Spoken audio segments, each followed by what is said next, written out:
اعوذ باللہ من الشیطان الرجیم بسم اللہ الرحمن الرحیم الحمدللہ رب العالمین الصلاۃ والسلام علی رسول اللہ صلی اللہ علیہ وسلم رب اشرح لی صدری ویسر لی امری واحلل عقدۃ من لسانی یفقہوا قولی۔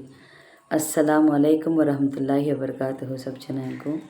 تمہیں بھی یہ ویڈیو دیکھنے کے پہلے درود اور سلام پڑھ کو یہ ویڈیو دیکھنا شروع کرو۔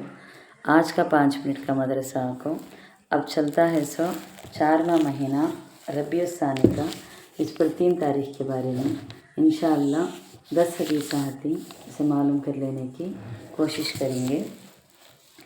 پہلی بات اسلامی تاریخ کے بارے میں، مسلمانوں کو مدینہ ہجرت کرنے کے بارے میں۔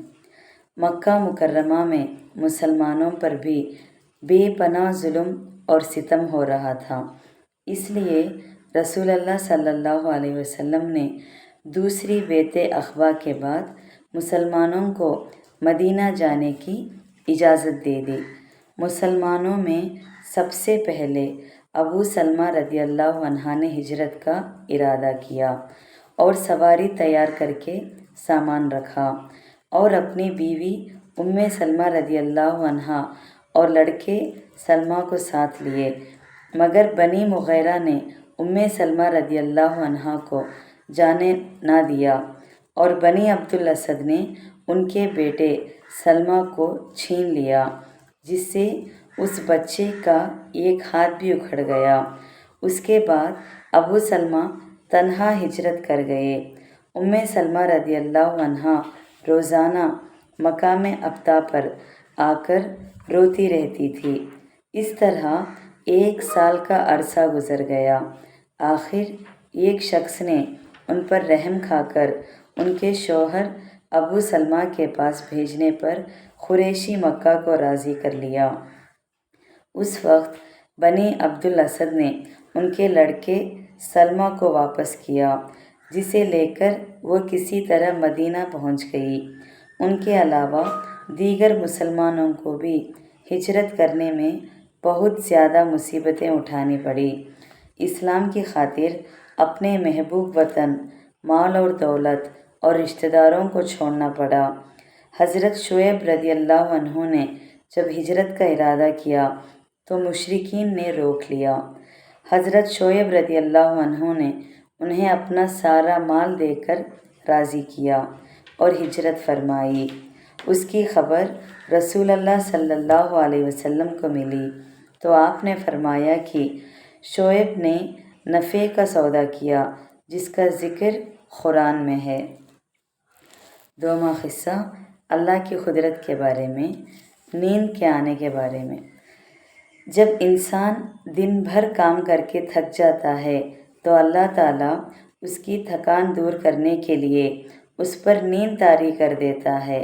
یہ نیند اس کے فکر اور غم کو دور کر کے ایسے سکون اور راحت کا ذریعہ بنتی ہے کہ دنیا کی کوئی چیز اس کا بدل نہیں بن سکتی۔ پھر اللہ تعالیٰ نے یہ نعمت امیر اور غریب، عالم اور جاہل، بادشاہ اور فقیر، ہر ایک کو عطا فرما رکھی ہے اور اس کے لیے رات کا وقت متعین کر دیا ہے۔ اگر انسان کو نیند نہ آئے تو اس کا دماغ بگڑ جاتا ہے اور ہوش و حواس ختم ہو جاتی ہے۔ لوگوں کے لیے رات کا وقت متعین کرنا اور ایک ساتھ نیند کا آنا اللہ کی بڑی قدرت ہے۔ 3واں قصہ ایک فرض کے بارے میں، نکاح میں گواہ کا ہونا۔ رسول اللہ صلی اللہ علیہ وسلم نے ارشاد فرمایا، ولی اور 2 عادل گواہوں کے بغیر نکاح نہ کیا جائے۔ جو نکاح اس کے خلاف ہوگا وہ باطل ہے۔ ابن حبان 4075 عائشہ رضی اللہ عنہ کے ریفرنس میں سے۔ کیا خلاصہ کرتے ہیں گا تو اس میں نکاح کے صحیح ہونے کے لیے 2 گواہ کا ہونا شرط اور فرض ہے، اس کے بغیر نکاح نہیں ہوگا۔ 4واں قصہ ایک سنت کے بارے میں، 3 انگلیوں سے کھانا۔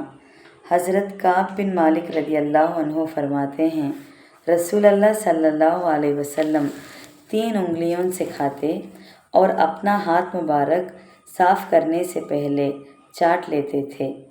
صحیح مسلم حدیث 5417 کے ریفرنس میں سے کیا خلاصہ کرتے ہیں تو اس میں کھانا کھانے کے بعد انگلیوں کو چاٹنا سنت ہے، لیکن اس طرح نہیں چاٹنا چاہیے کہ دیکھنے والے کو ناپسند ہو۔ 5واں قصہ ایک اہم عمل کی فضیلت کے بارے میں، امام کے ساتھ نماز ادا کرنا۔ رسول اللہ صلی اللہ علیہ وسلم نے فرمایا، جس نے اچھی طرح مکمل وضو کیا، پھر فرض نماز ادا کرنے کے لیے گیا اور امام کے ساتھ نماز پڑھی، اس کے صغیرہ گناہ معاف کر دیے جاتے ہیں، تو چھوٹے گناہ۔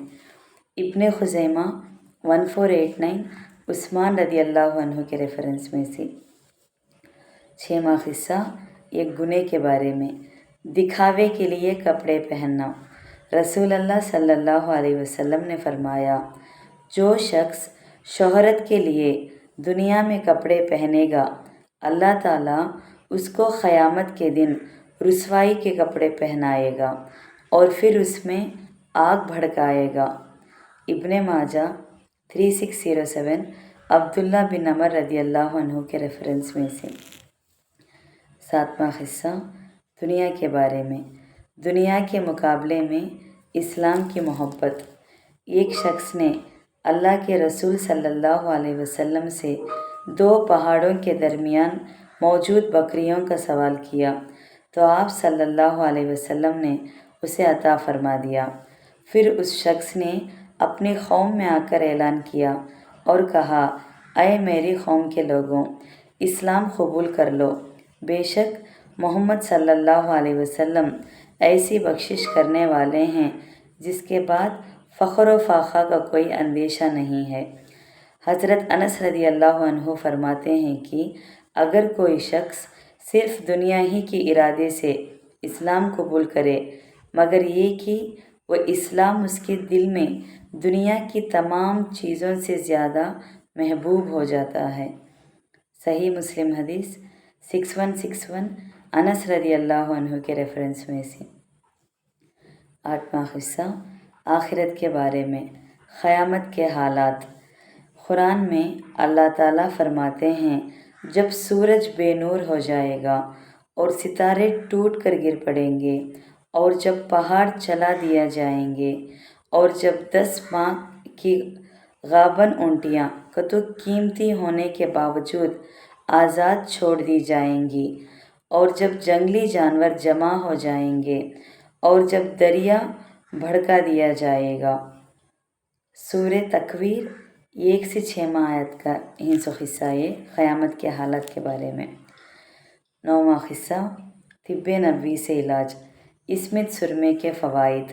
رسول اللہ صلی اللہ علیہ وسلم نے فرمایا، اسمت سرما استعمال کرو، اس لیے کہ یہ پلکوں کے بالوں کو اگاتا ہے، آنکھ میں گرے ہوئے کچرے کو دور کرتا ہے اور بینائی کو صاف کرتا ہے۔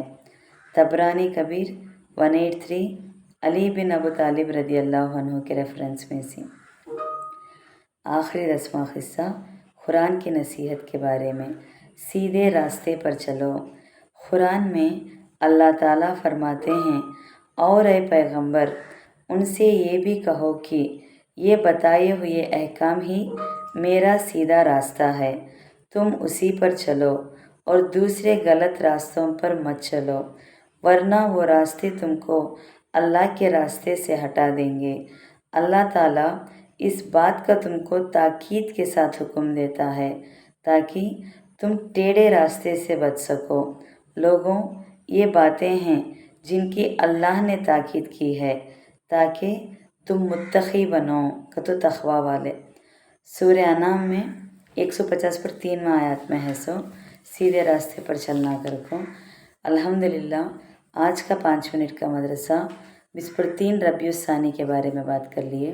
انشاءاللہ کل 20 پر 4 ربیع الثانی کے بارے میں بات کریں گے۔ السلام علیکم ورحمۃ اللہ وبرکاتہ۔